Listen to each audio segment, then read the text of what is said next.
Hello! Welcome to Shameela's kitchen. నేను షమీల. ఈరోజు నేను ఫేమస్ ఆలు చన్నా చాట్ అనే రెసిపీ అయితే చేయబోతున్నానండి.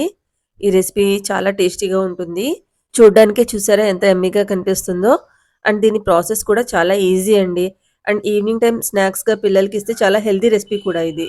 అండ్ ఇది రంజాన్ నెల కదా! ఇఫ్తార్ టైంలో కూడా చాలా బాగుంటుంది ఈ రెసిపీ. అయితే ఆలస్యం చేయకుండా ప్రాసెస్‌లోకి వెళ్ళిపోదాం.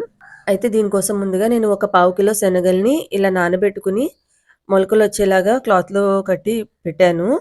మీరు నార్మల్‌గా తీసుకున్నా పర్వాలేదు. నేనైతే దేశవాళీ శనగలు తీసుకున్నాను. ఏ శనగలు తీసుకున్నా పర్వాలేదు. ఇప్పుడు వీటిని సాల్ట్ వేసుకొని, కొంచెం వాటర్ వేసుకొని స్మూత్‌గా బాయిల్ చేసుకోవాలి. నేను బాయిల్ చేసుకున్నానండి. బౌల్‌లో వేసుకొని చల్లారడానికి పెట్టాను. స్మూత్‌గా అయ్యాయి చూడండి. మీరు కూడా ఇలా బౌల్‌లో పెట్టుకొని పక్కన పెట్టుకోండి. నెక్స్ట్ ప్రాసెస్‌లోకైతే ఒక ప్యాన్‌లో ఆయిల్ వేసుకొని కొంచెం జీలకర్ర, ఒక స్పూన్ రెడ్ చిల్లీ పౌడర్, పసుపు, ధనియాల పౌడర్, చాట్ మసాలా. ఇది చాట్ కాబట్టి చాట్ మసాలా అయితే మస్ట్‌గా వేయాలండి. అన్నీ కూడా కొంచెం ఫ్రై చేసుకోవాలి. ఈ స్పైసెస్ అన్నీ కూడా ఆయిల్‌లో ఒక 2 మినిట్స్ ఫ్రై అయిన తర్వాత, ఇందాక మనం బాయిల్ చేసి పెట్టుకున్నాం కదండీ శనగలు, అవి కూడా వేసుకొని కొంచెం సేపు ఫ్రై చేసుకోవాలి. ఇవన్నీ కూడా ఇందులో కలిసేటట్టుగా బాగా కలుపుకోవాలి. ఈ ఆయిల్‌లో ఈ శనగలు కూడా ఫ్రై అయ్యేటట్టుగా ఒక 5 మినిట్స్ ఫ్రై చేసుకోవాలండి.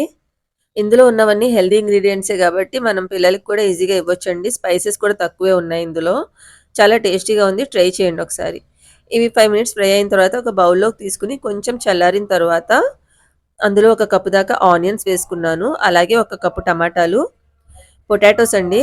ఆలు చనా చాట్ కాబట్టి పొటాటోస్ అయితే పక్కా వేయాలి. బాయిల్ చేసి వేశానండి. చిన్న చిన్న పీసెస్‌గా కట్ చేసి వేసుకున్నాను. ఇప్పుడు ఇందులో ఒక 2 చిన్న పచ్చిమిరపకాయలని చిన్న చిన్న పీసెస్‌గా కట్ చేసి వేసుకున్నాను. అలాగే కొంచెం కొత్తిమీర సన్నగా తరిగి వేసుకోవాలి. కొంచెం బ్లాక్ పెప్పర్ పౌడర్ అండి. సాల్ట్ ముందు కూడా యాడ్ చేసామండి శనగల్లో. కాబట్టి కొంచెం తక్కువ వేసుకోవాలి. ఇందులో కొంచెం ధనియాల పౌడర్ మళ్ళీ యాడ్ చేస్తున్నాను. ఫ్లేవర్ బావుంటుంది. ఇందులోనే ఒక 2 నిమ్మకాయలని ఇలా రసం తీసుకొని వడగట్టి గింజలు లేకుండా తీసుకున్నాను. అది కూడా వేసుకోవాలి. అన్నీ వేసుకున్న తర్వాత ఇవన్నీ కూడా కలిసేటట్టుగా బాగా మిక్స్ చేసుకోవాలి. అంతేనండి. ఆలు చనా చాట్ అనేది ఆల్మోస్ట్ రెడీ అయిపోయింది. ఇవన్నీ కూడా కలిసిన తర్వాత నిమ్మకాయ రసం అనేది మీరు చూసి టేస్ట్‌ని బట్టి ఇంకొంచెం యాడ్ చేసుకోండి. అంతేనండి. ప్లేట్‌లోకి సర్వ్ చేసుకుందాము. ఈ రెసిపీ అయితే చాలా బావుంది. తప్పకుండా ఒకసారి ట్రై చేయండి. మీకు నా వీడియో నచ్చితే తప్పకుండా లైక్ చేయండి. లైక్ చేస్తే ఏంటంటే ఇంకొంచెం మందికి ఈ వీడియో అనేది యూట్యూబ్ సజెస్ట్ చేస్తుంది. కాబట్టి ఈ వీడియో ముందుకు వెళ్తుంది. కాబట్టి తప్పకుండా లైక్ చేయండి.